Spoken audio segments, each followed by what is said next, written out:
kasi talaga yung ganito kasi pag ganitong gabing tigyawan ko. Super effective kasi yun sa experience ko pag nagre-review talaga ako. Lakas talaga makakinis sa mukha. Halo niya lang to sa kanin. Tapos ang daming pusa na yung nakakain. Unboxing time! Dumating na guys yung order ko para dun sa mga pusa kalito. Para dun sa mga pusa ng mga ina. Ito na nga mga Mars. Ang dami niya. Kasi napakamura lang guys. 3 lang isa. Uy. 3 lang siya isa. Pero yung packaging pa lang itsura nito parang palain mo, parang mukha siyang mamahal. Kasi guys, naghahanap ako ng ano, di ba meron ako sa inyong na dry food. Ito hindi siya dry food, pero nakita ko kasi doon guys na ano, ito yung may napanood ako na ito yung pinapakain niya dun sa mga alaga niya. Mas nakakatipid daw kasi siya dito. Kaya itatry ko.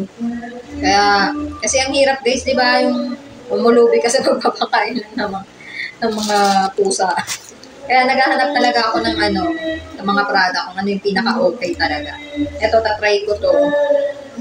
Ito, yung para sa pusa. Kasi nakita ko, halo niya lang to sa kanin. Tapos ang daming pusa na yung nakakain. Kaya itatry ko to. Sana mas makatipid nga talaga ako. Para mas masaya. Charot. Gawan ko na lang to ng separate video, guys. Para makapakita ko rin sa inyo. Sana kainin ng mga pusa ako. Ba't ibang flavors to, guys? Ito, meron siyang salmon, may tuna, tapos tatlo to tinry ko para makita ko kung alin yung gusto nilang kainin. Tsaka, para hindi rin sila maumay kung lahat naman to gusto nila. Iba-ibang flavor yung papakain ko sa kanila. Kasi di ba kadalasan ganun, pag paulit-ulit yung kinakain nila. Mga Juicy Bells. Juicy Bells sila. Kaya, itatry ko ng iba-ibang flavor. Chicken. Ito pa na nakain. Kaya hindi ko makita. Chicken tong isa. Salmon, tuna. Tapos chicken. Sana magustuhan ng mga feeling tao kung mga pusa. Next! Alright. Ito guys. Ito na. I-garden ako. Kasi, ayoko na sana guys mag-video. Ito na yun, no? In-order kong set ng review.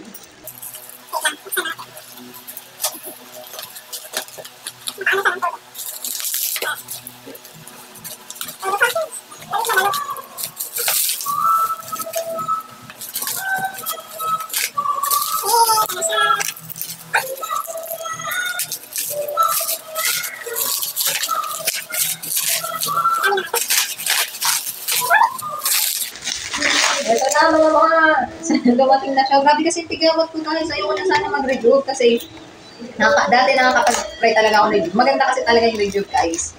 Talagang, ay nako. Sorry. Maganda talaga siya, kaya lang ang akin, kaya ayoko na mag-review sana. Kasi ayoko nang nakahapdian. Hindi ko kaya yung hapdi niya. Pero may nakita ko na nagsabi nito na hindi daw mahapdi. Pero alam ko kasi sa review lahat ng hapdi talaga yan.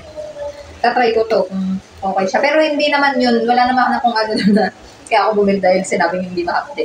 Kasi nakita ko lang doon na may comment doon na hindi daw mahapdi. Pero hindi ko masyadong inanoin kasi alam ko talaga pag review, mahapdi talaga. Pero sana nga hindi.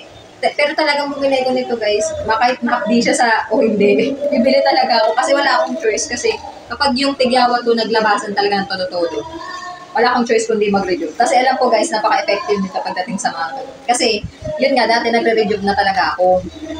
Na-try ko na yan kapag, lalo na nung grabe yung ko, wala rin akong choice nung dati. Na ayoko na nga sana. Pero, wala akong choice dahil nga yung tigyawat ko, grabe, wala na mapaglagyan.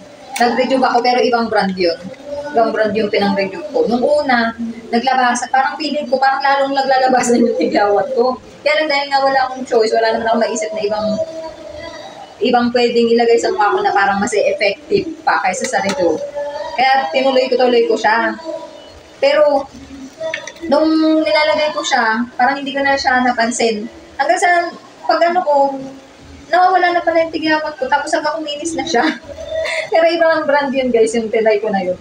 Pero itatry ko to, kung maganda rin, kasi ang dami nagsasabi maganda daw. Itatry ko to, set na to guys. Sensya na maingay yung sa background. May nagkakantaan. Kasi tingnan nyo naman, naka-filter pa ako niya na. Pag ginawan ko ito guys ng separate video, pakitawa ko sa inyo guys yung tunay na kulay ng mukha. Grabing tigyawat ko talaga, naglabasan lalo yung dito ko. Grabe tingnan nyo, may filter pa yan, pero kitang kita. Grabe. Tapos yung tigawat ko, yung alam mo yung parang mga bilog na may laman sa loob. Yung halata mong, alam mong may laman sa loob. Pero hindi mo siya matanggal kasi wala naman siyang butas. Ganon. At dito, hindi pinaligtas. Lalo yung dito ko guys, saka dito, grabe talaga ang dami naglabasan. Kaya kahit ayoko sana mag-rejuve na. Wala akong choice. Pero naman to guys, yung ano, may nakita ko to na meron din siyang pang maintenance lang. Yung, halimbawa nakapag-rejuve ka na, tapos parang yun hindi na yata yung mga, parang pang maintain lang para maganda pa rin yung mukha. Pero kailangan kasi talaga yung ganito kasi pag ganitong gabing tigawat ko.